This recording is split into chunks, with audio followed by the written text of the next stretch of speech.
Ever since Persona 3 Reload came out in February, people kept asking me if or when I will do a challenge run of the game, and my usual answer to that was always, it's up there on my to-do list. Well, not any longer. Today we will go through Persona 3 Reload, and because I didn't torture myself with the previous SMTV Mandatory Battles Only run, which you by the way should totally watch after this one, we will stick to the very same format and try to beat this game doing only mandatory battles as well. Before we start though, let's quickly go through the rules. First of all, obviously, only mandatory battles are allowed to be completed. We are allowed to engage with random encounters, however, we must run away from those and are not allowed to fight them at all. Difficulty for this challenge is going to be Merciless. Unlike Persona 5 Royal, the highest difficulty doesn't have any BS mechanics in this game, so we can just turn it up all the way and enjoy the agony. Maximum party members must be present. The total experience you gain is split between all party members that are alive at the end of the battle. To prevent overgrinding our protagonist, we must have everybody alive to make sure the experience is split evenly. Arcade stat-ups are banned as well. In the arcade you can gain bonus stat points on your personas depending on the day you go there. Since this can make you pretty overpowered, especially early on, we ban those as well. Other than that, we have our classic Persona challenge run rules like no Tetrakarn, Makara Karn or mirror items, no DLC, and as always, no New Game Plus. And I think that's it already. One thing I want to mention is that I still haven't gotten around to play through the remake casually, so this challenge will also be my very first playthrough of this game generally. I am mostly aware of the changes made from the original, but fair warning, there might be a couple of instances where things might not look very optimized. As always, I'm writing the script as I go through the run, so let's see where we're going to end up. With that being said, let's dive right into the action. We start the game, select our difficulty and get to name our protagonist. As always with mandatory battle only challenges, I named the protagonist after myself since I am a lazy SOB that will only do the mandatory amount of work needed to get by. We go through the opening cutscenes, awaken to our persona and go through the first battle. Nothing much to say here, just hit the weakness with Agi and finish them off afterwards. We wake up in the hospital and a couple of days later we are already into Tartarus for the very first time. And here is where the first significant difference happens already. Persona 3 Reload has several mandatory tutorial battles where they explain the game's mechanics, and this is actually really important because one of those also gives us a forced shuffle time. This means we get the option to pick a persona, and with two personas available, we can start fusing. If you remember my Persona 4 Golden Mandatory Battles Only run, we had to go through the entire game with Izanagi since there were no mandatory battles in the entire game. Luckily, this is not the case here, so this already gives me some kind of relief. Another new addition which is very welcomed is the objects you can destroy in Tartarus. Those usually give loot that can be sold off, and considering we're not fighting a lot of battles, this will probably be our main source of money throughout most of the game. Once we're done with all the tutorial battles, we are still stuck at level 3, and I assume this will also be the level we have to fight the first Tartarus gatekeeper at, so this will be a lot of fun. In vanilla, the Tartarus bosses oftentimes were way more difficult than the story bosses, so I am curious how we will fare against them. We leave Tartarus for now and get the tutorial at the police station for equipment, though we won't buy anything here yet since we need to save all the money we can. We collect all the Twilight fragments that are spread throughout town and start working on our social stats. Generally, I want to try and optimize our free time as best as somewhat possible. Even though the classic social links don't provide any additional bonuses in combat, we still want to get most of them up as much as possible for the extra Arcana boost during fusions. Speaking of which, we start off the first social link with Kenji and are back in Tartarus on the following evening. We fuse our two personas into a Nekomata, get a small boost thanks to the social link, and are off into exploration. We make it all the way to floor 5 without a single game over, but that is probably going to change very soon. The first Tartarus mini-boss fight is against two ruthless Ice Ravens. Those are weak to fire, so we can exploit the weakness with the protagonist and follow up with an all-out attack that already deals pretty good damage. Then the enemy follows up with a Bufo, which wipes both Yukari and Junpei, and the following Bufo grants us the first wipe of the run. Luckily the game lets you retry battles without having to reload the save, so we do that, and immediately get our faces mabufu'd in before we even have a chance to act. Okay, that's a great start.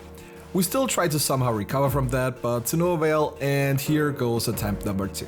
I don't know if the turn order was just unlucky or whether coming into this fight from a retry makes any difference, so we reload our save and go in normally again. Okay, now at least the protagonist gets to go first, that's a good start. Once again, we open with a double Agi followed by an all-out attack, and this time actually managed to make one of the enemies dizzy, which probably helps things a little. Yukari gets wiped from the Mabufu, but we're able to get her back onto the field. In the end, we actually managed to get through the boss, but unfortunately Yukari is down at the end of the battle. As per rules, we need to have all party members alive though, so we reload and try again, and after yet another wipe, we finally get a good attempt. We get a lucky dizzy proc on one of the enemies, and after bringing Yukari back, we also dizzy the second enemy. Yukari gets wiped once again, but after finishing off the first enemy, we bring her back, revive Junpei after he gets wiped as well, and then are able to finish off the battle for good. The good thing is we made it. The bad thing is that we spent all of our revival beats to get through here, which doesn't really get me very optimistic for any of the upcoming Tartarus battles.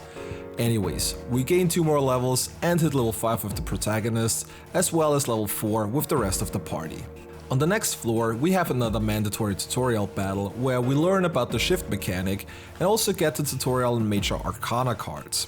The increased experience might come in handy since it might just give us enough experience to squeeze out an extra level or 2 hopefully. The next gatekeeper waiting on floor 11 is the barbaric beast wheel, who is accompanied by 2 magic hands. We shift around the party hitting all weaknesses and follow it up with an all-out attack that almost takes out the hands already. We do the whole procedure a second time and only the wheel remains at this point. The problem with this? The following bash attack wipes Yukari, and if you remember, we still don't have any revival items, so once the boss wipes Junpei as well, it's only a matter of time before we game over yet again. Pretty much the same thing happened on our second attempt. Here we managed to get a lucky freeze though, so this gives me some ideas for the next few tries. This wasn't even needed though, as we get lucky again and are able to get dizzy onto the enemy the following turn. Unfortunately, we're still not able to deal enough damage to beat it, and there goes Yukari again. Again we managed to get the boss dizzy with the all-out attack on the following attempt, but this time we guard with Yukari. She has always been the target on turn 1, but this time, of course he goes for the protagonist. This doesn't matter though, because unlike Yukari, he can take the hit, and the following turn is already enough to beat the enemy and win the battle. We hit level 7, with the party members going to 6, and continue on towards the last Tartarus battle in block 1, Swift Axle. Since this one is weak to electricity, we fuse ourselves an Omoikane and then head into battle. We start the battle by casting Seo followed by Rakunda, and also chip in some damage with the other party members. Again, we get a lucky dizzy proc, so by the time the enemy gets back up, we're already halfway through his HP. Unfortunately, the boss gets a weakness hit on Junpei and then proceeds to wipe the protagonist with a critical bash. Okay, that was bad luck. Let's see if this was an accident or not. This time we don't get a lucky dizzy, but the enemy AI pattern still stays the same. This time it's Magaru to hit Junpei's weakness, and again a bash into the skull for yet another wipe. Because of this, I decided to guard with Junpei on the following attempt. Without the one more, he shouldn't be this dangerous in theory. While Magaru still hits hard, the party can easily survive it without bigger issues, and we manage to hit another lucky dizzy on the boss. Before the boss gets up, we guard with Junpei yet again to prevent the one more, and the following turn is already enough to end the battle and complete block 1 of Tartarus. The entire party goes to level 8, and we're pretty much done here for now. To be honest, this was not as bad as I first expected it to be. I remember Tartarus bosses in vanilla P3 feeling way harder, often even harder than the story bosses, so this makes me confident that this challenge might actually go somewhere. We reach the top floor, grab the first old document, but before we leave, we go through the floors a couple of more times to grind some dungeon loot. As explained earlier, money is probably going to be rather tight, especially early on, so might as well try to get the most out of it while we are already in here. Once the party's all out of MP, we leave Tartarus for now and continue on with the main story. We join the sports club and also start off Yuko's social link as well as the elderly couple in the bookstore. There are also some part-time jobs we will do every once in a while for some extra social stats, but more importantly, some additional money. We join the student council, get to know our new online girlfriend, and once we hit courage level 2, can enter the nightclub. And here is where I discovered something that completely went by me until now. There is a merchant in here where you can buy an accessory which boosts experience for 100,000 yen. This is similar to the Hikara shirt we used in the Persona 4 Golden Run, though this accessory only boosts experience by 15% instead of 50%. While this is much lower, the fact that we can theoretically get it this early sure as hell makes it very useful. The big downside is that it still costs 100k, and as you can see, we barely have any money at the moment. The question is, do I return to Tartarus to grind pretty much the entire day in order to scrap up all the pieces of money to buy the accessory, or do I just come back later when I got a bit more money overall?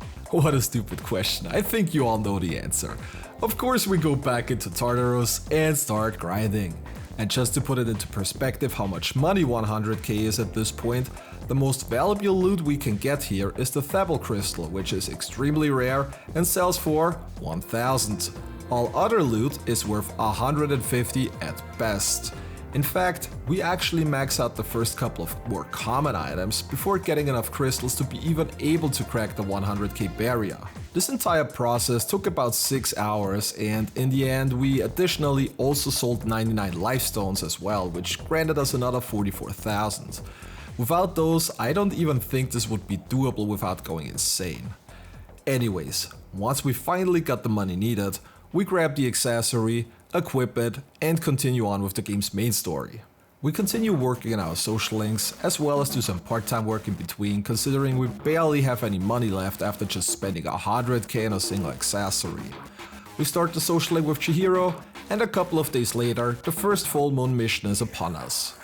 There are a couple of mandatory battles here, but they are all against rather weak demons and easily taken care of. Unfortunately, they don't really give much experience either, so it's not really helping out all too much. Once we made it all the way to the front cabin, we're about to face the first real boss of the game. I remember in vanilla P3 those oftentimes were much easier compared to Tartarus bosses, so let's see how this one is gonna go.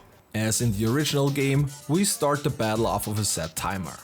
While the boss does not have any weaknesses, it does take double damage from fire attacks, which both protagonist and Junpei are throwing out. We also use both Tarunda and Rakunda with the protagonist, decrease the incoming as well as increase the outgoing damage. The enemy's Mabufu does a pretty good amount of damage as well, so Yukari heals up with Dia, while the other two continue doing damage. After the boss took some hits, the time remaining will get reduced by 15 minutes, and the boss will also summon 2 adds on the following turn. Luckily those are weak to either fire or winds, so we can use that to shift around the party and quickly take care of them. After both enemies went for the protagonist, we almost wiped, but luckily he's bulky enough to stay in there. Unfortunately, on the following turn, the combination of an attack plus the boss's ice storm was enough to get us our first game over in this fight. Okay, so this is actually harder than expected, but I got a good feeling that we should still be able to pull through here. On attempt number 2, we managed to get rid of both of the adds, at which point the boss summons another one. Unfortunately, I misread what kind of enemy it is and used the wrong attack, which resulted in a coup at the following turn, which hits the protagonist's weakness, and there goes another one. On attempt number 3, we pay a bit more attention and got the boss down to where it reduces the remaining time once again by 7 minutes. Honestly, with this setup, we might actually get a big problem with the time limit, considering we're not doing a whole lot of damage for the most part. The eerie sound luckily misses everybody, but the boss still has about a third of its HP left, and with 2 new summons on the field and only about 2.5 minutes remaining, I really don't like the looks of this. Considering time is running out, we're mostly focusing on the boss now. We barely managed to have all party members up after the incoming attacks, but unfortunately I healed Yukari instead of the protagonist, and the following Bufula takes us down once again. On the following attempt, it was once again Akua that took us out. I should probably switch to a persona which is not weak to light when we get to that point. This is pretty much what we did on the following attempt. Unfortunately, the Tarunda ran out this time and the following ice storm wiped Junpei. Luckily, we do have a couple of revival beads available now, and after getting rid of the last ad, we're able to squeeze out the last bits of damage and win the first major battle. We gain 2 levels and get up all the way to level 10. Admittedly, this was harder than I had first anticipated. I remember major bosses oftentimes being quite a bit easier compared to Tartarus, but obviously they made quite some changes to the game in Reload. Still, I am surprised that this challenge is going rather well at the moment. I was expecting us to have a lot more issues, especially early on, but who knows what's waiting down the line. After getting rid of the first major boss, we unlock Elizabeth's requests and start doing the first couple of those. We also start the social link with Maiko and also do the first linked episode with Junpei. This is another new addition to the game and serves as a replacement for social links with your male party members. I am not quite sure why they just couldn't add regular social links for them, but I'll take what I can get. I also want to mention that you can be an absolute jerk in this game. Some of those social link options are just absolutely insane. Telling a little girl that it's her fault for her parents getting divorced is a special kind of evil. Admittedly, hilarious, but something I don't think I'd ever be able to do. We do a couple of group study sessions in the evening, but unfortunately are not able to rank up our academics to level 3 before the exams hit. This means we're going to miss out on the Proto-Joker accessory. While the +5 endurance would be a nice extra, we will probably do just fine without it either. Since Akihiko is fully healed now, we head back into Tartarus, now with a full party for the very first time. Akihiko joins the party at level 14, so he's already 4 levels higher than the rest of the party members. Having a full party also gives us the advantage that we are able to run from battles before getting hit at all most of the time, which is rather nice. Other than that, it's the same as before. Ascend Tartarus while grabbing all chests and destroying all objects on the way. The first gatekeeper is waiting on floor 28 and it's a will-o-wisp accompanied by 2 lightning eagles. While the ads are weak to wind, the main target is weak to ice, so we can once again use that to our advantage to get weakness hits in and follow them up with all-out attacks. We get a lucky dizzy hit in one of the ads, but even without it, we're fine for the most part. The enemies attack with either Seo or Agilao, so even if a party member would go down, we could easily bring them back with a revival beat. Once the ads are gone, the battle is basically won. We continue doing damage until the last enemy is down and win the battle on our very first attempt. Good start into the new Tartarus block, I like that. The party goes to level 11 and Yukari now gets access to media. While we did have AoE healing items already, this is our first real spell to heal the entire party, which is definitely going to come in very handy. We jump forward to floor 34 where there is a teleporter, but no enemy. The enemy itself is on the next floor. Weird design, I wonder why they did that, but whatever. We're off into the next battle. Similar to before, we battle a set of 3 enemies. The Magus is weak to electricity, and the tables are weak to ice, so just like before, we can use that to our advantage to get some nice weakness hits and all-out damage in. The tables like to poison our party, and while we have no means to heal that with spells currently, the poison itself is not that dangerous, so we'll just try to outlast it. Other than that, there really isn't much to mention here. Just continue on like this and eventually take out the tables and also the Magus. We gain another level and continue on the next floor since we can't go back to save considering the teleporter was on the previous floor. We continue to... Okay, now I get why the teleporter was on the previous floor. We have to fight back-to-back mini-boss battles with no option to save in between. Wonderful. I am pretty sure this was not in vanilla, and this was honestly something I was not expecting, but let's head into battle and find out. Similar to previous times, it's a battle against 3 enemies, with 2 Slaughter Twins and a disturbing dice. While the dice has no weakness, it takes double damage from electricity attacks, so we open up by casting Mazio with Akihiko. We get a lucky shock proc on the dice, but unfortunately are not able to get a crit on it until the dice uses Revolution, which increases the hit rate of both party and enemies. And this is what almost cost me in the end. After we get rid of both ads, the boss is almost down, but at this point it decides to just crit every party member and pretty much one-shot them. Luckily our protagonist stayed alive, so we used a couple of revival beads to bring everybody back and end the battle on the following turn. This got much closer in the end than I wanted it to be, but still we were able to complete both battles first try. We go to level 13 with Yukari and Junpei on 12 and Akihiko on 15. Even though there were some close calls, this Tartarus block has been going rather smooth up until now, but we still have one more battle coming up against the Clairvoyant Relic. This one has no weaknesses itself, but can use several elements to hit the party's weaknesses. Even more so since it always starts the battle by identifying everybody's weakness and then go after them. And while we did manage to stick poison on it, the weakness hits are quickly overwhelming the party, and yeah, this battle was over soon after. As it seems though, this enemy has a pattern where it will always start with Sionga, then go for Bufula and then Garula before starting that cycle again. This means that if we guard with the party member which is weak to each element on the turn that it's used, we should never really get into any troubles. And this is pretty much what happened on attempt number 2. We first guarded with Yukari to block the weakness hit on Seo, then with Akihiko to tank the Bufula, and then with Junpei and Garula to finish the cycle off.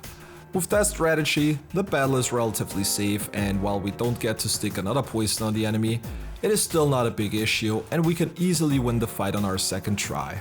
We gain another level to 14, with Akihiko going to level 16, and are done with the first half of block 2 as well.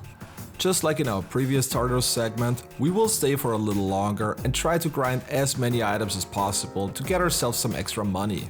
Once we're done with everything, we'll leave Tartarus for now and continue on as before. We start using the shrine to copy some of our skill cards.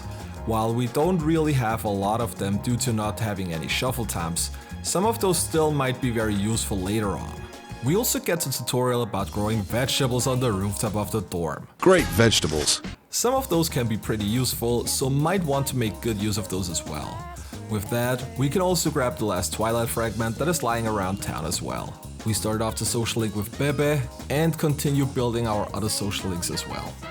We go through Akihiko's first linked episode, start the social link with Nozomi, and shortly afterwards are already on our second full moon mission.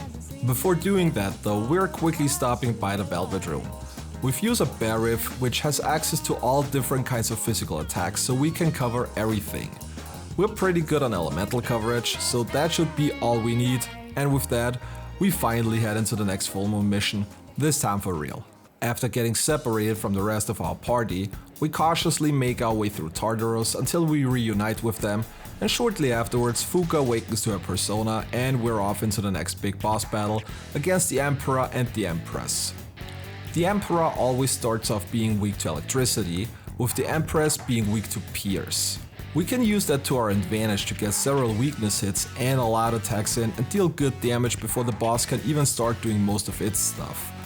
We also cast a safety Rakukaja onto the protagonist just for a little nice extra buff. The incoming damage, even without Toronda, is not too bad though, so we can continue on just like before. The Emperor goes for Paradigm Shift once, which changes his weakness from electricity to ice, but again, this is no issue as we can easily hit both of those. We get a little bit unlucky as Junpei gets one shot thanks to a crit, but we can bring him back with a revival beat and finish the battle off on the following turn. Not going to lie, this battle was pretty easy. I remember this being one of the easier ones in Vanilla P3 as well, but I wasn't expecting having this little issues. Not that I'll complain about it, of course. Anyways, the protagonist goes to level 16 with Junpei at 15 and Akihiko at 17, and we're done with Big Boss number 2. Due to Fuka also becoming our navigator now, this means that Mitsuru will join our party on the offense permanently. Considering I'm not the biggest Junpei fan anyways, he will be the one benched from now on, and we continue on with Yukari, Akihiko and Mitsuru. At the dorm, Ikutsuki provides the party with some new equipment, which is pretty nice considering we barely have upgraded anything so far apart from the few things we found in Tartarus.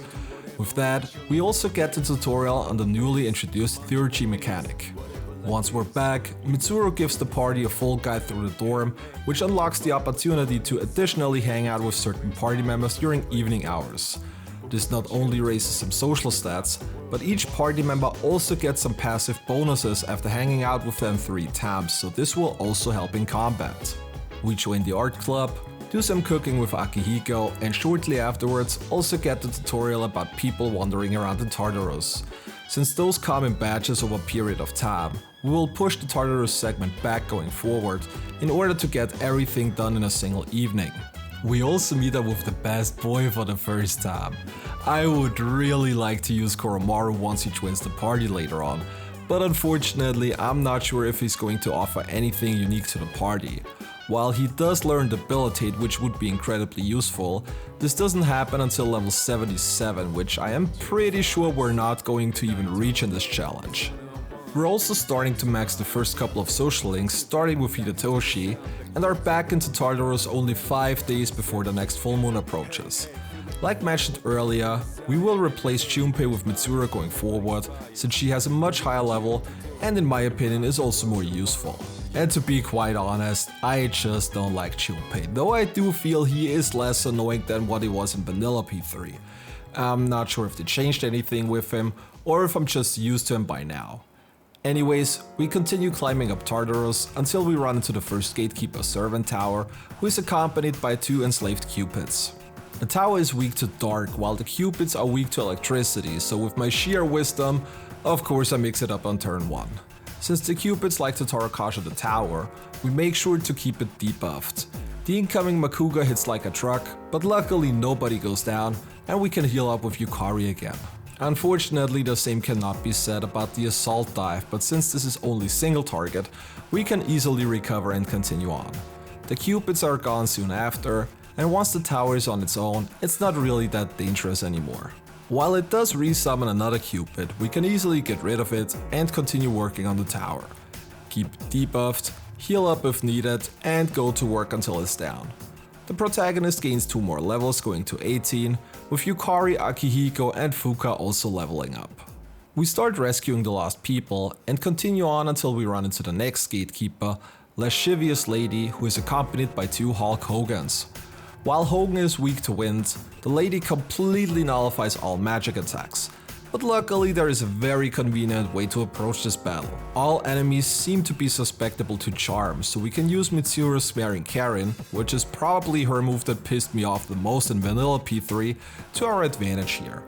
While Hulk Hogan hits hard, the incoming damage is manageable, and once we got charm up on everybody, the battle is pretty much free. A couple of turns later, all enemies are down, and we gain another level before continuing on. Once we rescued the last couple of people, we're about to head into the last battle of this Tartarus section against the fleet-footed cavalry. This boss has no weakness, nulls light and dark, and also absorbs wind. Luckily this is a rather straightforward battle. Debuff and go to work with everything that does damage. While the boss has no weakness, we can inflict freeze with some luck, which gives us an opportunity to hit for a critical and follow up with an all-out attack. The enemy is incredibly tanky and we don't really do a lot of damage, but luckily the incoming damage is rather manageable with buffs up, so this battle isn't really a big issue. Also, please ignore the full Thorgy barn everyone, I completely forgot about it after the tutorial, but luckily it wasn't needed here anyways. After what feels like an eternity, we finally beat the enemy, get another level to 20 and complete the next section of Tartarus. We also get the tutorial about the Reaper, but luckily you can dodge him rather easily. At this point, we would stand no chance, but considering he's not mandatory anyways, we will just completely ignore him.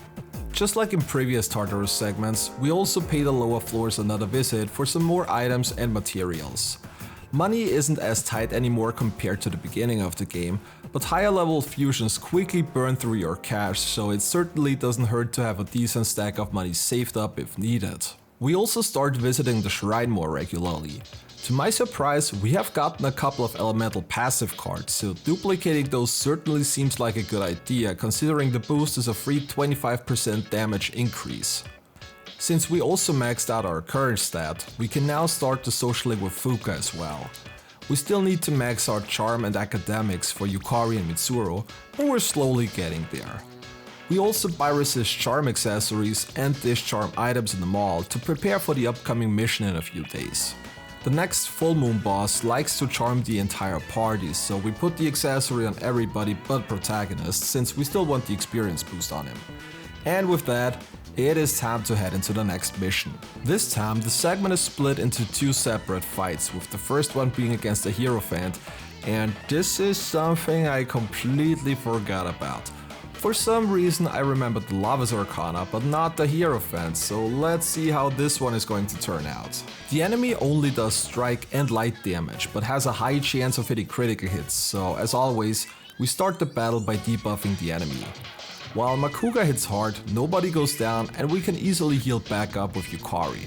The most annoying thing about this battle is easily Doomsday Doctrine, which is an AoE fear attack, and since I geared all of my party for charm resistance only, this is quite the problem, as usually 2 or 3 party members get inflicted with the element. Ideally Yukari doesn't get hit with it, since she can heal others up using Patra.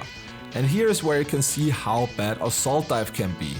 Even though it's only single target, the constant critting can become very dangerous quickly. Unfortunately, I forgot that I need to watch out for light weaknesses, so after Makuga weakness hit, the following Assault Dive wiped out protagonist, and we get the first game over in quite a while.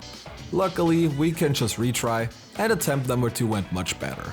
Still, the most dangerous part of this battle is definitely the amount of party members that are getting feared regularly. Luckily the boss only has 2200 HP, so we're making good progress throughout the fight. It probably also helped that Mitsuru managed to dodge Assault Dive twice in a row. At this point, I also finally remembered our new 3rd attacks, which definitely help out when it comes to putting damage onto the boss. And yeah, that is pretty much it. While the fear is really annoying, we're holding on rather well and are eventually able to get the boss down. Protagonist gains 2 more levels, as all party members hit level 22, with Mitsuru hitting level 24. We watch Yukari in the shower, and once we're done peeping with the cutscene portion of this full moon, part 2 against the Lover's boss is coming up. And this was the one I was actually preparing for, so I was hoping to have a bit of an easier time now. Unfortunately, that was not really the case. As always, we make sure to debuff the boss, and also now buff our own party with Fuka's 3rd before going to work. Holy Arrow is a rather annoying attack, since it's an auto hit and crit attack that also inflicts charm, and you want to heal that up quickly since the boss likes to follow it up with Heartbreaker, which does heavily increased damage against charmed party members. The party's damage output from regular attacks is rather low even with buffs and debuffs up, so we use 3rd attacks whenever possible, since those actually deal some decent numbers. The boss will also use Diorama once to fully heal itself, and then follow up with Seductive Mist, which increases ailment chance for the remainder of the battle. And this is where charm becomes really nasty.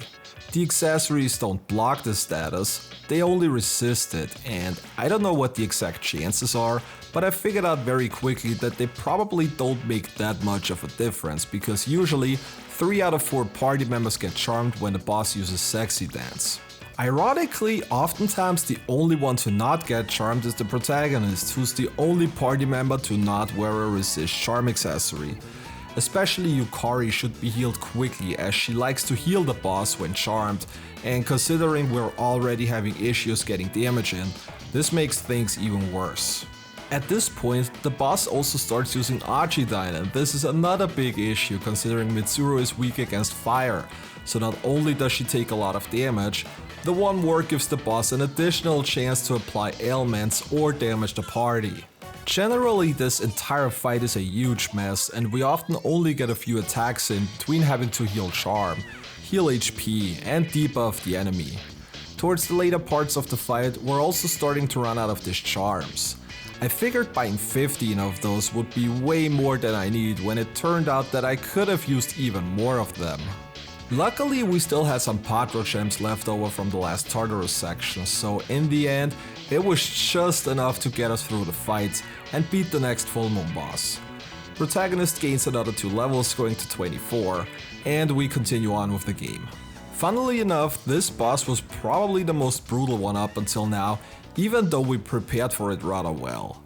Ailments that constantly hit are always a huge pain, so I hope the next couple ones are going to go a little smoother again.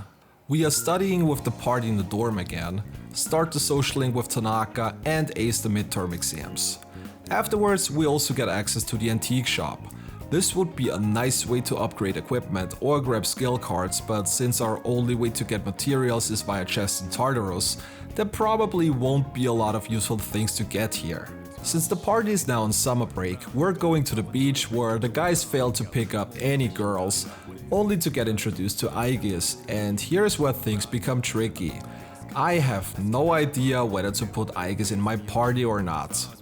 She does learn both Marakukasha and Matarukasha eventually, which are both really useful, but she only gets access to physical attacks, so I'm not quite sure how to progress from here on. If we were to put her into the party, she would probably replace Akihiko since Yukari and Mitsuru are pretty much set in place.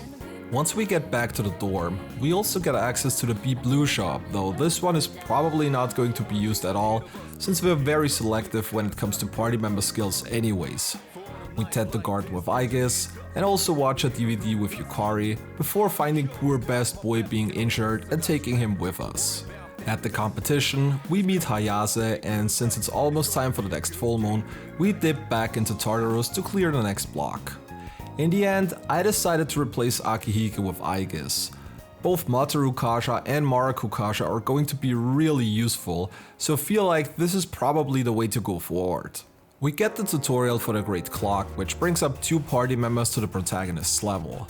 While this is pretty useful, they can only gain a maximum of 12 levels, and they also have to participate in a battle in order to level up, so I'm not quite sure how useful this is going to be. Still, this is something worth keeping in the back of our minds. The first mini-boss of this section are 3 Ochlocratic Saiyans. Those are weak to ice magic, so Mitsuru is the perfect option here when it comes to dealing damage. The much bigger issue is that the enemy can also use Maragion, and if you remember, Mitsuru is weak to fire, so yeah, you can see for yourself what is happening here.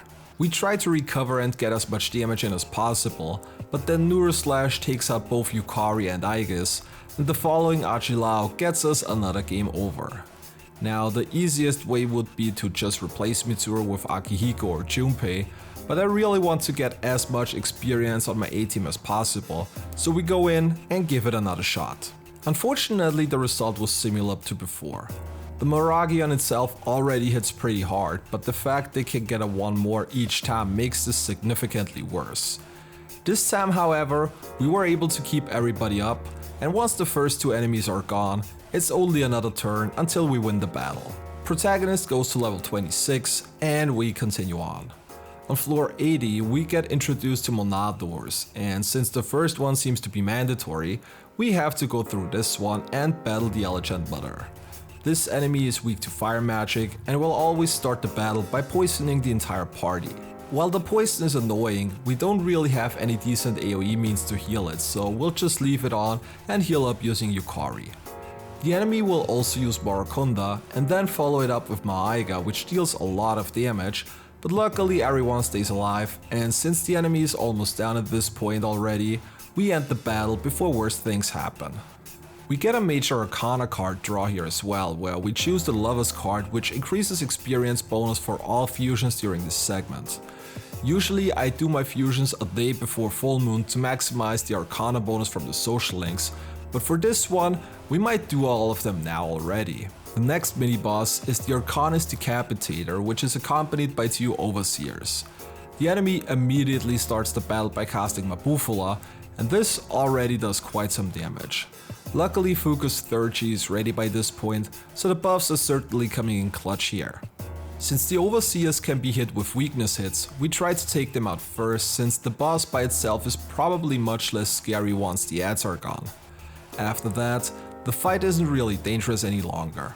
The boss does not have a weakness, and also knows both ice and wind, so Yukari and Mitsuru mostly act as support, while protagonist and Aegis get the damage in until the enemy is down. We get another level going to 27, and Fuka also learns Sylphid Aura at this point. This one is pretty nice since we can activate it before a boss fight and start with a party-wide defense and accuracy buff that costs pretty much nothing. With that, we already head into the next set of fights, as there is another back-to-back battle here, starting with Deviant Convict, who is accompanied by a Tomb of Atrophy.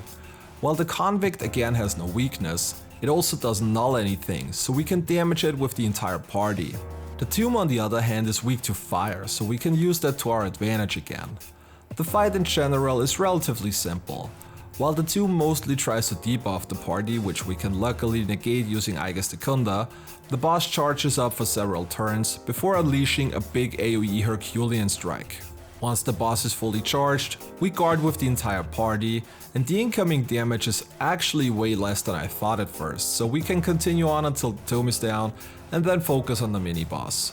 Nothing special to mention here anymore, just beat on it until it's down as well and win the battle.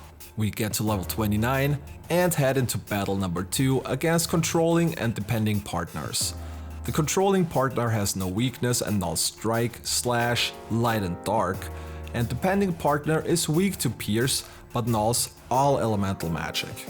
Since controlling partner is neutral to pierce damage, Aegis is the perfect DPS for this battle. Yukari hits the weakness with a regular attack and then shifts into Aegis, who deals extra damage to downed enemies with cruel attack. Because of this, it's only a few turns until the depending partner is down.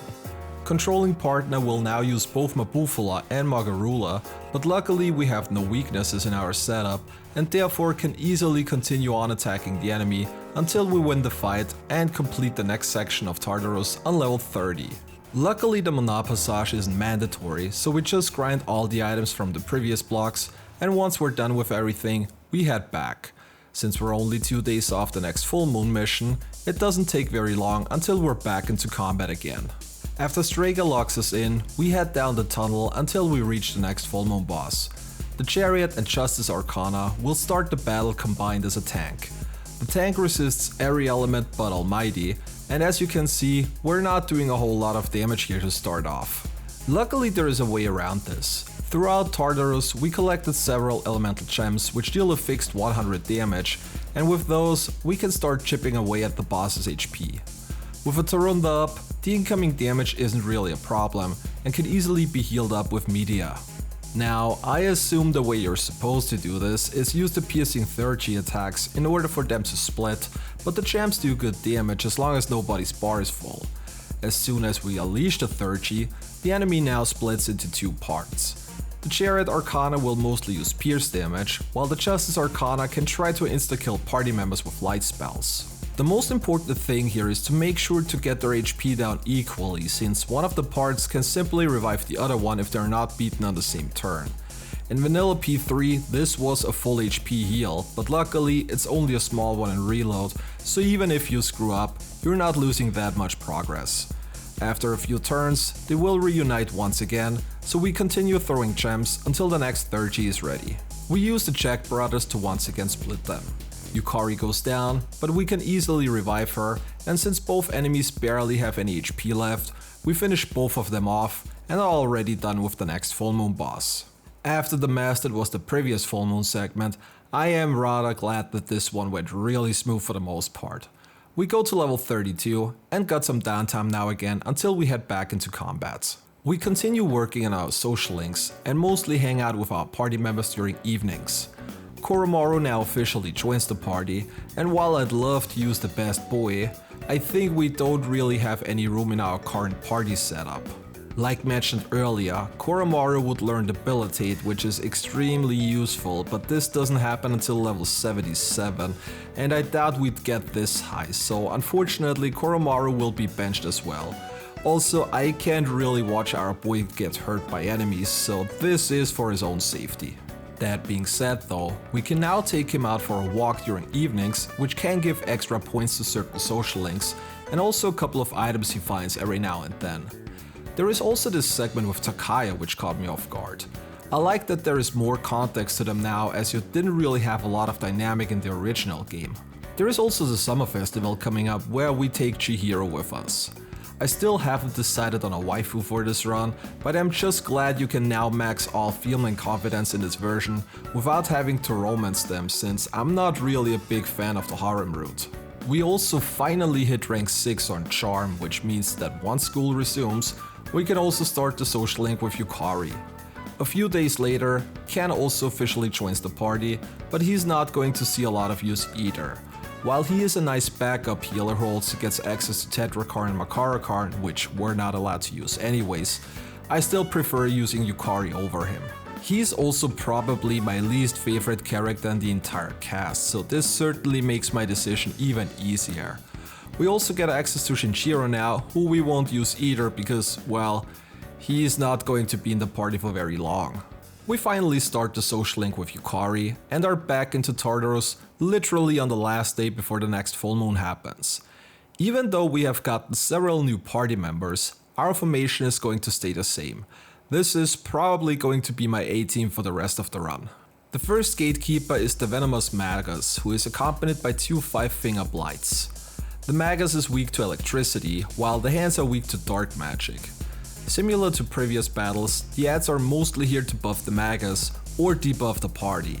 The Magus opens up with Poison Mist, which again poisons the entire party. Since we don't have access to my Busudi, we will just ignore the poison again and start damaging the enemies. And guess what? The boss once again uses fire magic, so Moragion wipes Mitsuru and gives the enemy a one more, and yeah, this eventually gave us our next game over. Going into this run half blind does make it quite a bit more frustrating, but I welcome those challenges. Now for the fight, the easiest way would be to again switch out Mitsuru, but I wanted to keep her in for the experience. Luckily, there is a relatively easy solution to all of this. If we just guard with Mitsuru, not only will she take much less damage, but due to not getting hit with a weakness, the enemy also doesn't get a one more, and this makes the fight significantly easier. After this, it's just attacking the enemies until the ads are down, and then focus on the boss until we win the battle. The party gets another level going to 33, and we continue on. The next gatekeeper is Bloody Maria, who is accompanied by an executioner's crown. Similar to before, the ad is here to buff the boss and debuff the party, while the mini-boss itself will try to fear the entire party and then use Ghastly Well, which insta-wipes everybody inflicted with fear. Luckily, both enemies have weaknesses, with the boss being weak to pierce and the ad being weak to fire. We can use those to quickly get some damage in. Although half the party went down to Ghastly Well since I wasn't able to get rid of the fear in time, we can still easily recover and bring everybody back. Once the ad is down, all that's left is the boss, and with Aiga's cruel attack, Torrent shot on protagonist, and Yukari's regular bow attack, this is really not an issue at all, and the fight is over shortly afterwards. The party goes to level 35, and we're heading towards the last gatekeeper of this section. The imposing skyscraper has no weaknesses and resists both wind and pierce, so Yukari once again is not gonna be able to dish out a lot of damage. The boss always starts the battle using stagnant air and will then attack the party with electricity attacks trying to apply the shock status. And yeah, with two party members being weak to electricity, this might become a problem quickly. Luckily Yukari dodges on turn 1, but Aigis gets put down by a Seodyne. The Marakunda can easily be negated with the Kunda, and after using the party's third G attacks, we're already more than halfway done. The boss will also occasionally use Herculean Strike, which is the ideal scenario, considering it's not gonna hit any weaknesses, and the damage is not too high either. After Stagnant Air, we guard with both Yukari and Aigis to prevent the one more, and the following turn is already enough to put the enemy down and complete this section of Tartarus as well. We gain 2 more levels going to 37 and are done after grinding items and money from the previous Tartarus blocks. And considering we're literally a day away from the next full moon, the action is going to continue right after. The upcoming full moon boss loves to spam electricity attacks, so taking Yukari and Aigis with us is probably not going to be a smart idea, so guess what we'll do? We'll take both of them with us. I really don't want to deviate from our current A team unless absolutely necessary, so let's see how this fight works with 2 electricity weak party members. Since the Hermit always starts with Mazio, we guard with Yukari and Aigis on turn 1, while debuffing the enemy with Protagonist and Mitsuru. Next turn Sio hits Yukari, but luckily Aigis dodges the Mazio to prevent another one more. This is pretty much what I expected this fight to be, a huge mess now already. Luckily with debuffs up, the incoming damage is still manageable at this point even with the weakness hits. And just as I say this, we get a triple Mazio the following turn, since Aigis dodged the first, but not the second one, and yeah, this is just like I expected. After a couple of more Mazios, the boss is going to start charging up eventually, where we'll have a 3, 2, or 1 turn window before the enemy unleashes its big attack, depending on the type of charge. We use that time to renew debuffs, heal up, and do damage to the enemy. Now, you can prevent the attack from happening if you deal enough damage to the enemy, but this does not seem to count for the very first Giga Spark since I threw all my 3rd G attacks at the boss, and it still was not enough. Luckily, not a single party member took damage here since everybody managed to dodge the attack. We can easily stop the second charge from happening and continue on. Slowly but surely, I'm starting to get the hang of this battle, so we might be on a good way. Since I wasn't sure whether or not I can prevent the third one from happening, we just guard with everybody and are easily able to take the hit.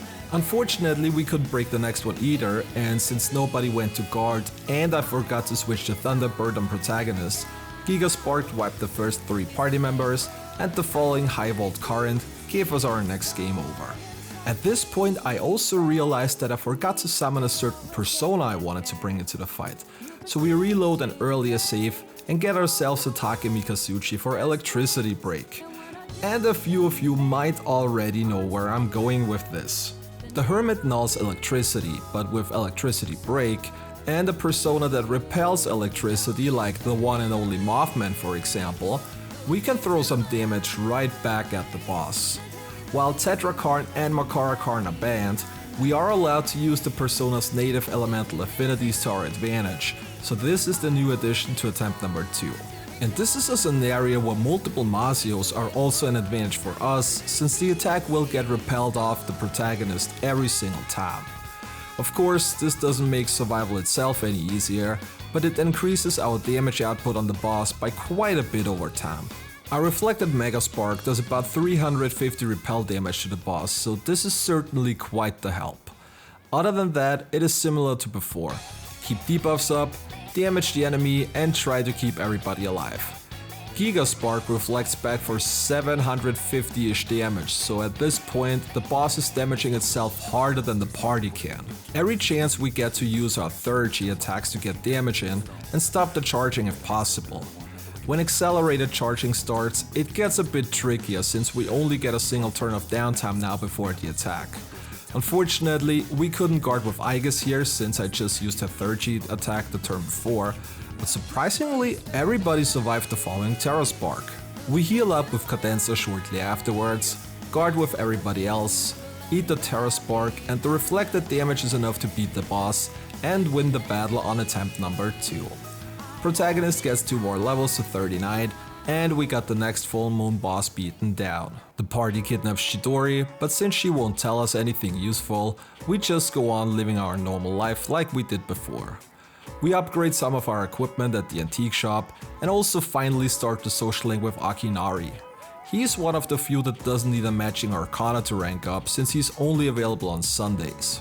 We also continue building our social links during the day and mostly spend time with our party during evening hours. Especially Shinjiro is going to be our focus here since I want to get all bonuses on him before he leaves the party again later on. After ignoring Mamoru basically all summer long, we also start his social link now, as well as the Monk in the Nightclub. With that, we got everybody but Aegis and Mitsuru who aren't available yet, and for Mitsuru we still need max academics anyways. We also have another new cutscene with Takaya. I already said this before, but I really like some of the new additions since they add quite a bit more context to the game's story. We also start maxing out the next couple of social links like Maya, and are back into Tartarus shortly before the next full moon again. The first gatekeeper is the Heartless Relic, which is once again accompanied by 2 ads, and you can quickly see the biggest issue in this fight.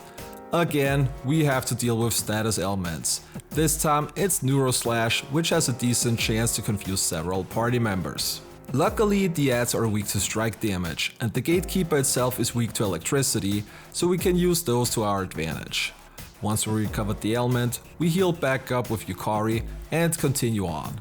And as soon as I thought the situation is under control, we get another Neuroslash into our face and get wiped due to the protagonist going down. Seriously, status elements may be the biggest enemy so far in this challenge. Everything else is somewhat manageable, but those can easily kill an attempt. Luckily on our second try, nobody got confused and only Mitsuru got feared, so recovery is quite a bit easier. The relic also likes to buff with Mataru Kasha and Maraku Kasha, but luckily we got a couple of the Kasha gems to negate those. Even though Yukari doesn't have access to Meteorama yet, we already got it on our main character thanks to Saki Mitama, so even bigger damage can be out-healed. With that, we continue on exploiting the weakness until we eventually win the battle.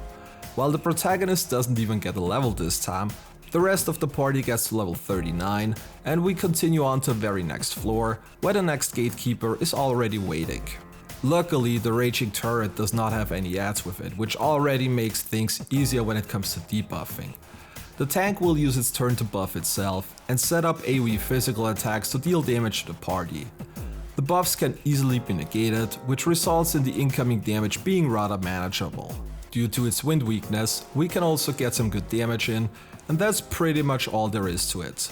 The tank is pretty tanky, so the fight drags on for a while, but eventually we win and get to level 40. With Yukari now getting access to Meteorama, as well as Aigis learning Maraku Kasha, things might become a little bit easier going forward. We also run into our first greedy shadow here. Now, I'm not sure if it's guaranteed to actually encounter the one on the tutorial, but even if it is, we can just leave it running on auto and wait for it to run away since this fight is not mandatory. What is mandatory, however, is the next gatekeeper, and it might be the most infamous one from the original P3. I am talking about the sleeping table, which not only has been renamed to terminal table, but also been drastically nerfed. While I do kinda agree that the gatekeeper needed some changes in its mechanics, they completely made it free since all it does now is insta-kill spells, so if you have a couple of homunculus in your inventory, this battle is literally free. Yeah, nothing to say about this. We just throw our attacks at it until it's down and level to 41. The next gatekeeper is the Jotun of Authority, who is once again accompanied by 2 ads. Luckily, all 3 of them are weak to some element, so again we can switch around and knock them down for some all-out damage. The boss's strategy for the most part is buffing their stats and inflict distress on the party in order to get easy criticals in. And admittedly, God's Hand does do huge damage, so some of it definitely seems to be working. Other than that, it's nothing special yet again. Exploit the weakness, hit hard, heal up, and eventually win the battle and level up to 42. Mitsuru also gets access to Ice Boost now. A lot of people may argue why Mitsuru is in my main party, but there are 2 simple reasons for that. One is that she gets access to both Ice Boost, Ice Amp, Concentrate and Diamond Dust, so she's probably the best mage DPS in the entire game. The second one is her access to Rakonda, and since I'm always glad to spread out buff and debuff duty over the entire party, this comes in really handy as well. Also, once we get her second awakening, she's going to learn a new 3rd G attack, which not only deals massive almighty damage, but also comes with an additional debilitate effect, so that's like 3 good reasons to have her in the party basically. Anyways, we're up against the last gatekeeper of this section, against the isolated castle. Since this one nulls all forms of magic, Protagonist and Aigis are going to be putting in the work, while Yukari and Mitsuru keep the party up during the fights. By the way, this is another boss that loves to spam electricity attacks, so yay for that. I really love this party setup, but having 2 characters with an electricity weakness can make it really frustrating at times. Luckily, we're at a point where we can buff our defense and debuff the enemy's attacks, so while he does get a couple of attacks in, we're usually not in any danger of game overing at any point. Just like before, we throw out our strongest attacks, and eventually the enemy is down, and we complete the next section of Tartarus at level 44. And since it's only 3 days until the next full moon boss, I'd say we jump right ahead to it. This time we battle the Strength and Fortune Arcana, and this may have been the easiest boss in Vanilla P3, since it was rather easy to time the roulette in your favor. This has been changed in this version however, since it always seems to be a fixed pattern now. The first time everybody's attacks gets raised, and the second time everybody takes a fixed 300 damage, and this is the one to watch out for the most.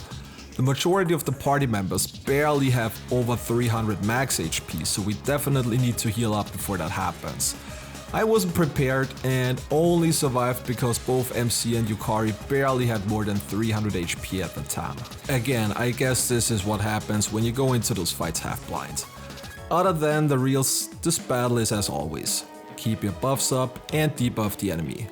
Luckily, none of the elements used in this battle hits a party member's weakness, so this makes things quite a bit easier already. After the roulette rolls a field-wide defense down, we get a magic up on the following one, so we use that to again deal some good damage. Mitsuru even has her 30 bar full, so this comes at a very convenient time.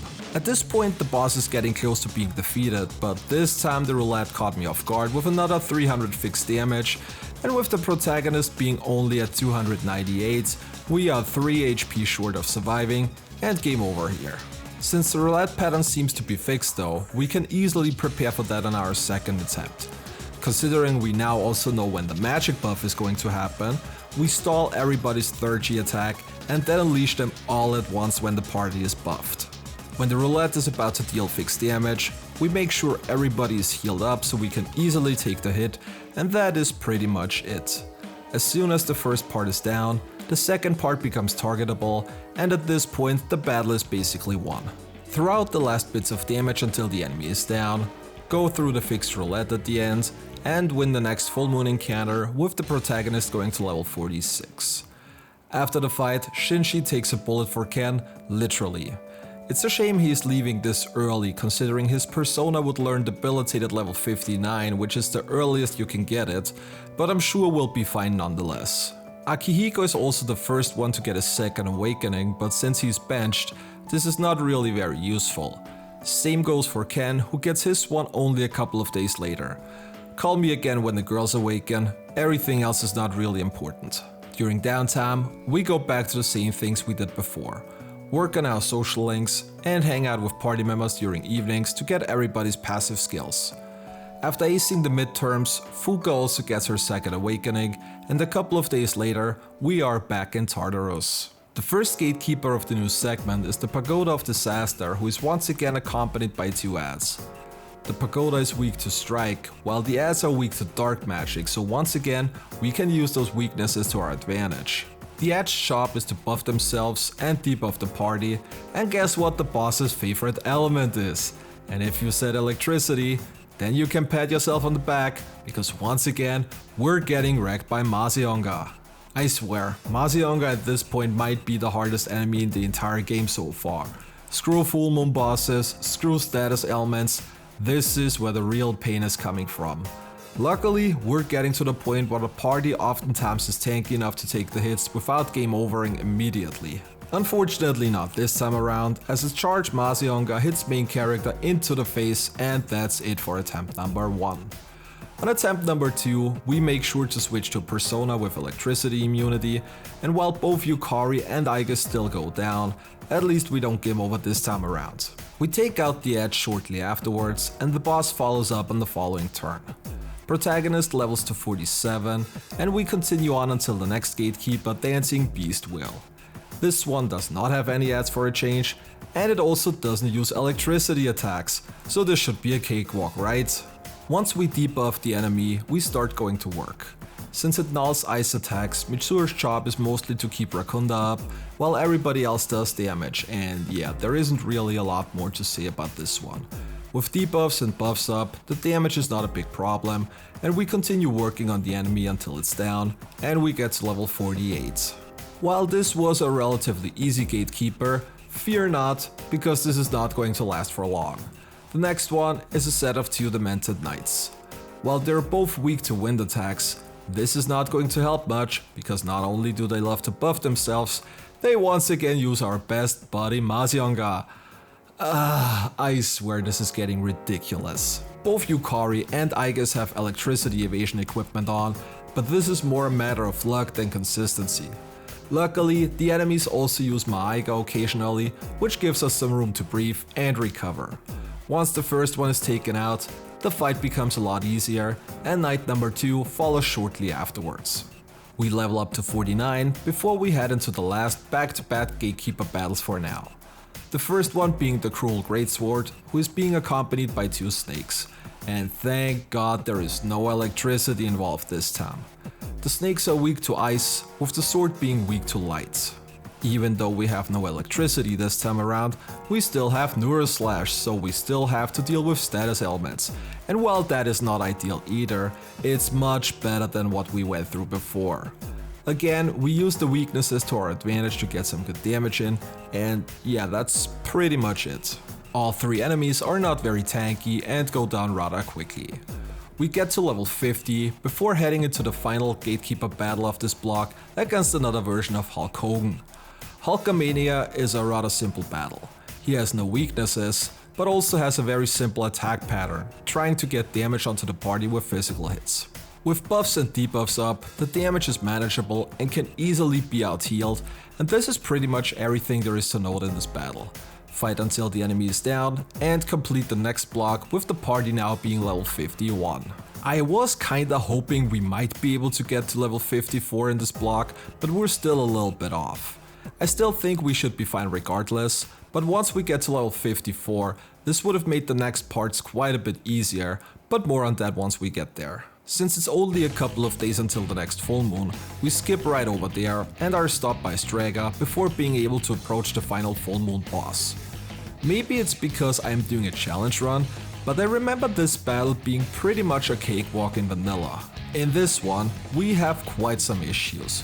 Yukari gets wiped turn 1 and Shin decides to Heat Riser himself. Once we got all the buffs set up, we are ready to go, but again Shin makes sure to debuff the party. Shin also loves to throw frag grenades on Mitsuru to get a one more, and then shift over to Takaya. Since Shin is the weaker of the two, we try to take him out first. As soon as they don't have the option to shift any longer, the battle becomes much easier and Takaya himself can't do a lot anymore. Generally this battle still isn't super hard, but I feel like they upped the difficulty here compared to the original, which might mostly be because of their shifting mechanic. Anyways, we level up to 53 and are now able to head into the boss fight against the last full moon boss. I went into this with some mixed feelings, considering this boss actually gave me quite some trouble in my casual P3 Fest playthrough a few years back. Fortunately, it looks like they also revamped the mechanic with the statues, where he's going to start with a couple now, and then only resummon them once the boss drops below a certain HP threshold. Each statue is weak to a certain physical type, as well as an additional magic type. Thanks to this, we can shift around freely and do big damage in order to get rid of the statues quickly. Once all of them are down, the boss lowers and we can do direct damage. The boss likes to use all kinds of AoE attacks, but luckily there is nobody weak to them, and once we are through roughly 25% of its HP, the next set of statues get summoned. The weaknesses are similar to before though, so once again we have very little issues taking them out. Again we debuff the boss and start going to work. At this point it starts to use Grim Transcendence, which grants it another additional 3 more attacks on this turn. Luckily the incoming damage is still rather low, though I am slightly concerned about the concentrate right at the end. Luckily the charged Megidola barely does any damage with buffs and debuffs up, so we can continue on until the last statue summoning happens. This time around it's only a single statue, which resists every element but Almighty. Now I guess the way you're supposed to do that again is using 3rd G attacks since those pierce, but who needs special attacks when you can just throw items at the enemy. 2 Magatamas which deal a fixed 150 damage, plus 2 more gems which deal 100 damage are enough to take the statue out and transition into the last phase of the fight. This time he casts Grim Transcendence twice, giving him a total of 5 casts in a single turn, while he uses fun skills like Heat Riser and Concentrate. To counter that, we throw the Kasha gem and also put an attack debuff on him in order to easily survive the concentrated Megidolao. Afterwards it's back to the same as before. Fully debuff the boss and go to work with the party's strongest attacks.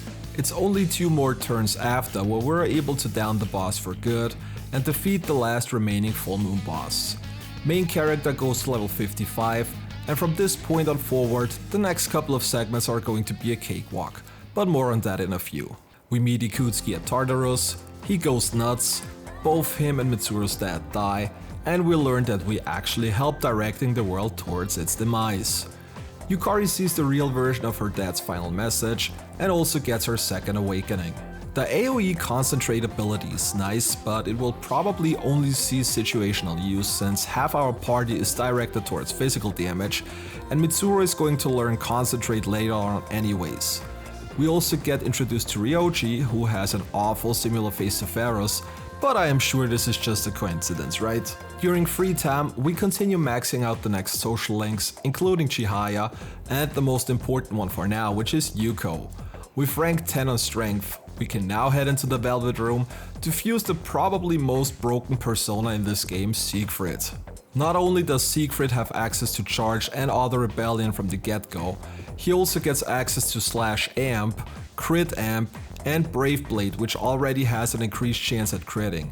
And if this wasn't enough, we can also carry over slash boost, crit boost, and add pupil if wanted. So to summarize it, Siegfried is going to start critting everything left and right, and with the boost and amp skills, he is going to do huge damage. But wait, there is more! Thanks to Mithras, we also unlock another 30 attack with Siegfried, which does severe AoE slash damage that also ignores resistances. Before we're able to try it out though, we're going on a school trip first, where Mitsuru now also gets her second awakening. And her second 30 attack might just be the most useful in our party setup. Like mentioned before, not only does it do massive almighty damage, it also applies a debilitate effect onto the enemy. After successfully escaping the hot springs, we are back at our dorm. We're finally able to start off the social link with Mitsuru and are back into combat once the segment with Chidori happens. Chidori hits like a truck, but luckily the battle is scripted and automatically ends after a couple of turns, so we just need to stay alive until that happens. Chidori gives her life for Junpei, the students are used as free labor under the hood of career experience days, and we're back into Tartarus a couple of days later. And while we always took a closer look at each individual gatekeeper until now, this is going to stop, at least for a while, for a simple reason, and that is Siegfried. Here is how a normal battle with Siegfried goes. Charge, debuff defense, buff attack, Brave Blade or Scarlet Havoc, and clean up the last bits if necessary in case anything survived. Siegfried is busted and makes this entire thing a cakewalk. Because of this, we will just jump forward to the last boss of this segment. After beating the last gatekeeper for now, we are already at level 60 and we're also getting way more levels than I anticipated at the beginning of the challenge. Since we already beat all full moon bosses, there is no battle happening this time, but we get some more backstory on Ryoji and his role as Harbinger of the Apocalypse. Since he gives us 4 weeks to decide our fate, we still got some downtime until there's more progress to the main story. We continue building social links, ace the end term exams, and have also finally decided on a waifu. In this run, we go for Yukari for the simple reason that her mutual hate for Junpei bonds me with like nobody else. Let the waifu wars in the comments begin now. After spending Christmas Eve with Yukari, Aegis also gets her second awakening, and with that, we are back into Tartarus shortly after to go through the next couple of gatekeepers. Similar to before, the strategies are the same though. Charge, buff and debuff, Scarlet Havoc, and clean up whatever is left afterwards. Siegfried is so strong that I actually thought about banning him, but then again, it's the combination of his initial skill set combined with the skills that you can carry over during fusion that make him so busted. So let's just call him a reward for thoughtful fusioning, shall we? I do want to give a quick shout out to the Samurai trio though, who wiped party members left and right, which gave me quite some issues to set up Scarlet Havoc. Once we're able to get it off though, the fight is just like every other one. Once we beat the last gatekeeper in here, we're also already level 65. I was expecting to get quite more experience in reload compared to the OG, but I did not expect that we might be in our 70s by the time we fight the final boss. On New Year's Eve, we tell Ryoji that we're going to spare him and fight Nyx, and so the last 4 weeks of the game begin. We're wrapping up the last couple of social links, though unfortunately we couldn't max out everyone. The art club was the only one that stayed at rank 8. I tried to play things as optimal as possible, but Persona 3 really does not give you a lot of leeway for your daytime social links at all, so 1 or 2 screw-ups are usually already enough for you to not make it anymore. There is also one final Tartarus segment which, again, is very uneventful due to Siegfried and Scarlet Havoc. Thanks to the resistance ignoring, you can literally use it against everything and it's just so good. We have also fused a couple of personas with tier 4 spells and the corresponding boost and amp skills in cases where we can't go physical, and as you can see, those can also deal quite some damage. Ideally, we get 2 different types of physical attackers and one for each main element in order to go into the next battle fully prepared. Once we're done with the last gatekeeper, we're already at level 76. During this boss gauntlet, we managed to get debilitate onto the trumpeter that we've used earlier, and Mitsuru now also has access to Diamond Dust, so she's our second great DPS in combination with Concentrate and the boosted Ice passives. Remember when I said Koromaru won't be useful because we're not going to get to the level he needs for debilitate? Yeah, this was actually not true. I mean, we got it on Trumpeter, so it's not a problem, but this just shows how much they buffed experience compared to vanilla P3. Back at the dorm, we finish up our last social links, have a final meeting with Takaya, and are ready to save the world on the last day. Before being able to battle Nyx though, we have to go through Strega first, starting with Jin. Jin opens up the battle casting weakness scan, revealing everybody's weakness, and then he uses that knowledge trying to get one more's. Generally, the strats are the same as always.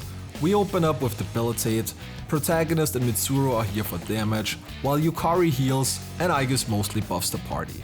When Jin is not hitting weaknesses, his attacks don't really deal a lot of damage, so healing up is no issue at all. Once he gets low on HP, he uses Pot and Steam Injection to fully heal himself, though it also poisons him, causing him to lose 20% of his max HP every turn. And yeah, that is mostly it. We continue on like before, until Jin goes down and the first battle is won. Battle number 2 is now against Takaya. Again, we open up with debilitate and start buffing the party. Strategies are still the same as before. Protagonist and Mitsuru are our DPS, while Yukari heals and Aigis buffs while doing some damage on the side as well. Takaya likes to throw out insta-kill spells onto the party, but we have more than enough homunculus to prevent anybody from going down. He did learn a new ability in the meantime though, as Soul Drain literally drains all SP from a single character. Luckily, we also have more than enough SP regenerating items, so this is not an issue either. Towards the end, he also tries to fear the entire party, which also puts everybody to 1 SP, but again, we have more than enough means to cure the fear and heal up again.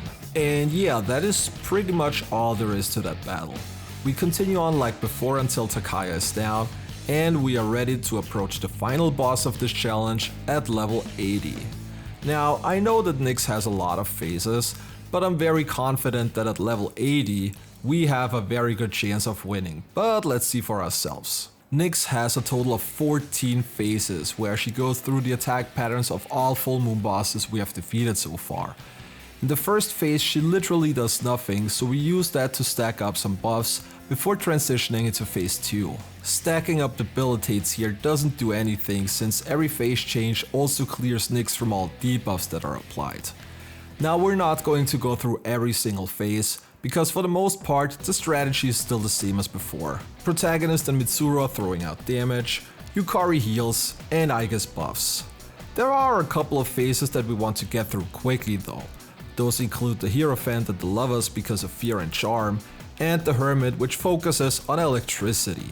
The element phases in theory are not even that big of an issue anymore, since Aigis has insta-heal, so even if everything else fails, she can just throw Amrita sodas to heal everybody. The Hermit phase can be quite dangerous, which is why we saved most of our 3rd attacks until then, so we can get through it before Nyx gets a single attack off. The fight goes by relatively smooth until we hit phase 13, where Nyx gets access to the Hangman skills, which also means that she can now use Grim Transcendence to gain 3 actions every turn. Luckily, the majority of her attacks miss, and we transition into the last phase without further issues. While most other phases only had 1500 HP, her last phase, the Death Arcana, has 8000 HP, and not only that, but she also gets access to all attacks from her previous phases. She always opens up with Apocalypse, which puts everybody at 1% HP, and always uses Night Queen on turn 2 to inflict all kinds of status ailments onto the party. Luckily both are not a problem, as we can easily outheal the damage, as well as the ailments, and with Charge, Concentrate and Third G attacks, we're getting through her HP quickly. Fuka coming in clutch with an AoE Charge Concentrate certainly helped things as well. Since she has access to all previous attacks now, we run into Grim Transcendence yet again, and with her getting several attacks, this can stack up on damage quickly. The combination of the Kaja, Headrasa and Tetrakarn is rather nasty, but luckily it doesn't do any damage, and we can easily negate all those effects and get our buffs back up again. Even though we skipped the electricity phase earlier, we can't escape it any longer now, but luckily Nyx usually follows up the one more with either a Dekaja or a Dekunda. With the second Grim Transcendence, she uses another Apocalypse and follows it up with Concentrate, but with buffs and debuffs up, the Megadolan does not do a lot of damage, and we are able to beat the final form of Nyx on the following turn with our good old buddy Siegfried and win this challenge for good. And that is it, everybody. Persona 3 Reload on Merciless doing only mandatory battles is completed, and I do have to admit that it wasn't as hard as I initially expected. After how my last 2 mandatory battle only challenges went, I was expecting much more problems. Even though I knew that the newly introduced mechanics and stuff will make the game quite a bit easier compared to the original, I thought the extra rules I set up were enough to at least counteract that, but the run still went rather smooth for the most part. Also, as always, special shoutouts go to this video's supporter Neverel. Becoming a YouTube channel member or joining the Patreon gives you 48-hour early access to new challenge runs, among other things. But enough of the plugs for now. That is it for me this time. I hope you enjoyed the video, because there will probably be more Persona 3 Reload challenges coming up in the future. And with that being said, thanks for watching, and until next time, take care everyone.